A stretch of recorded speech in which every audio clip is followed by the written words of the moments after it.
Now that the insulation layer is complete, it's time to build the actual hearth floor for the Nights and Weekends Homestead earth oven. I've been scouring the region for stores that carry firebricks in the quantities I need. It took a while because most people don't seem to know what I'm talking about when I say firebricks. And there are a number of stores in my area that do not have a good handle on their inventory, particularly as it compares to what their corporate internet sites say they should have. Additionally, even in the places where I could find a few firebricks at any given store, most of them were chipped or cracked. Like any construction project, I'm going to be choosy when it comes to my materials, as that has an impact on the usefulness, enjoyability, and longevity of any given project. I finally found a store where there was a person who knew what firebricks are, knew they had some, knew where they were, and had quantities above 5. Not only was this guy super helpful, just in those respects, he was also intrigued by the use to which I was putting these things. Now that I have enough, it's time to get them on the oven.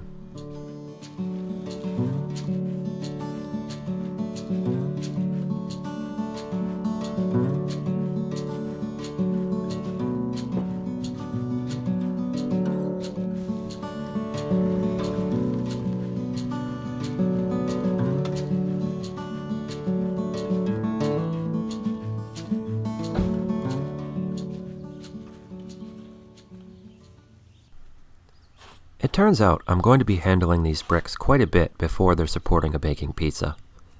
Not only did I pick through them carefully at the store, discarding any that I didn't think were perfect, then stack them on a cart, then transfer them to the truck and bring them home, but this initial setting out is only a test run to make sure I have the right quantity and that I can cover the insulation layer sufficiently to ensure that the oven itself is as efficient as possible, meaning the place where the oven meets the bricks is close enough to the edge of the foundation to use all of the available space, but still has insulation layer beneath the hearth floor.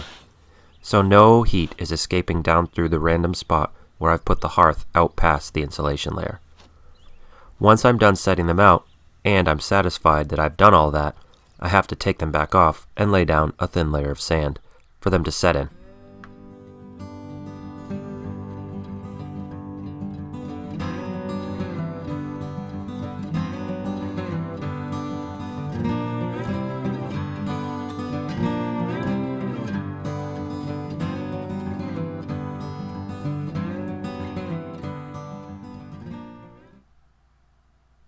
I want to make sure I have the layout right so I can maximize the cooking space inside the oven. It's hard for me to envision the three-dimensional shape of the dome while at this stage. Because I know I want a brick arch for the doorway, I know the oven will not be symmetrical from front to back.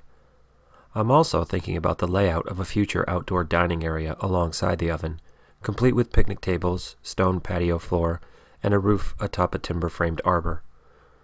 While that may be a way into the future, it's definitely part of the plan, so it pays to take some time to think about the orientation of the door of the oven now.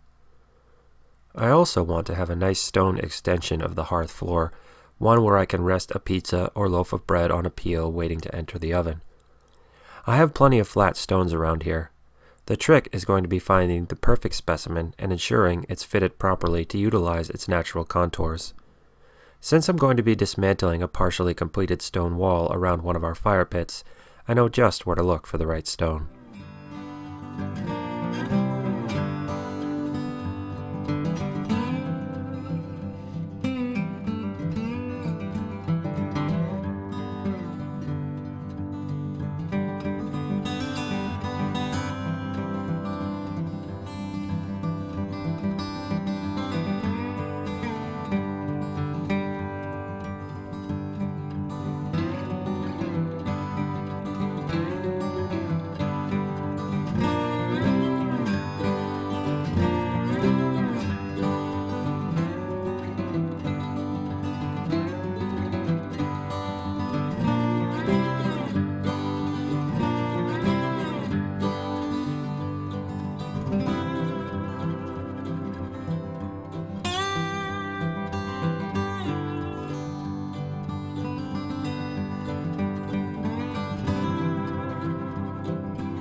Now it's time to put down a thin layer of sand.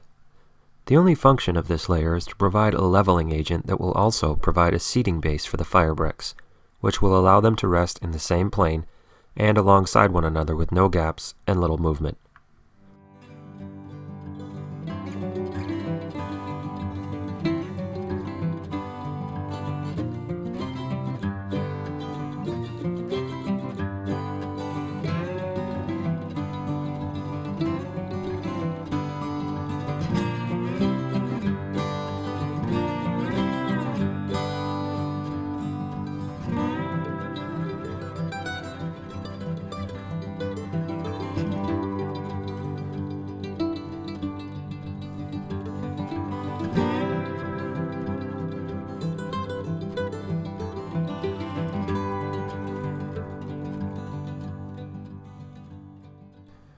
It's worth taking the extra time at this point to make sure everything is where it should be, that the sand is level, meaning the hearth floor itself will be level, and that any necessary adjustments in layout are made.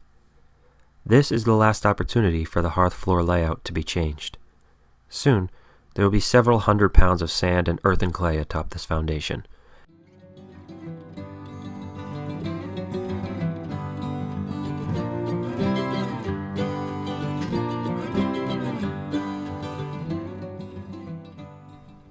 Not only does the hearth floor as a whole need to be level, but each brick needs to sit flush on all sides.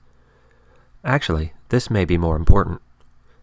Any edge that sticks up will prove a problem during the baking of pizza, bread, or other items throughout the life of the oven, because it will be a little lip that can snag the food itself or a pizza peel.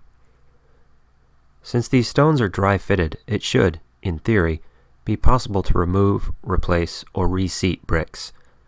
At least those in the middle of the hearth floor that are not at least partially beneath the oven walls. That seems like a very frustrating task, and one that would be all but impossible to do well in practice. It seems like this is the best time to put in some extra thought and effort to ensure there are no lips or gaps between the stones.